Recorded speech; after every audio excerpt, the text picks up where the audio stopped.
Good morning, everyone. It is Monday, July 10th, 2017, and this is your fun fact of the day. Maturity Mondays. So you got the resume, you submitted that application, and they've called you for an interview. Yes! Now what? Well, in today's Maturity Monday, we're going to look at a few tips that can help you through this dreaded informal interrogation known as the interview. Tip number 1, be on time. This actually means be early. Make sure you are not there late. It's the biggest thing. They want to see the punctuality. Exude confidence. This one's a little more abstract. There's a lot of different ways this can look. But just be sure of yourself. Don't be oversure of yourself.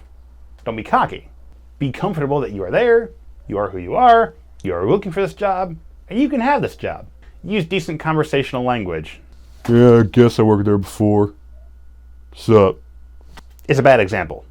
That's not how you really exude confidence or use good conversational language in an interview. Smile.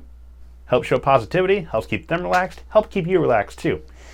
Use decent posture. And this is one of those subtle things that maybe some people don't notice anymore, or choose not to notice, or don't know to notice.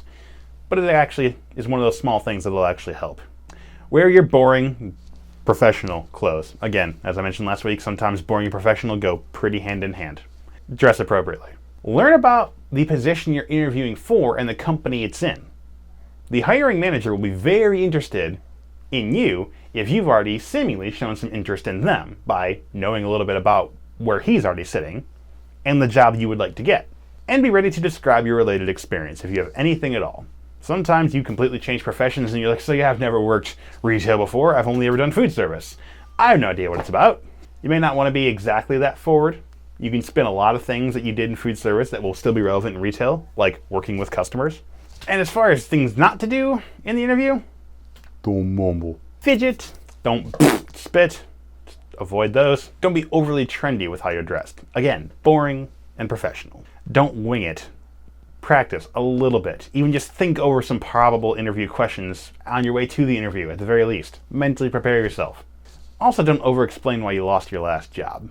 Sometimes that can go off pretty poorly. Aim to set yourself apart from the other candidates. Don't make it seem like you're just a face in the crowd, because then in the manager's mind, when he's thinking later, who to pick, he'll see a crowd of faces and some that sets themselves apart and the rest of the crowd who didn't. Be one of the ones who set yourself apart. And above all, a tiny thing that can go a long way. Don't forget to ask for the job. Or at the very least ask, when will I hear from you? When can I expect to hear back from you? When would a second interview take place? Convey direct interest in something further beyond this single interview. Aim for the future. Show that you're aiming and looking and intending to be there in the future, and the hiring manager will, actually, if I'm going to have you in the future, you'll need to know when and where and how, etc. More information and all the links down below. I did a lot of research into this one just to make sure I got my points correct. So you should too, especially if you need them. Another news today is National Pina Colada Day. There's a lot of drinks happening in these facts recently. I'm not sure I've ever actually had a proper pina colada, and I certainly haven't had one for each hand. Hope you've enjoyed this fun fact of the day. See you tomorrow.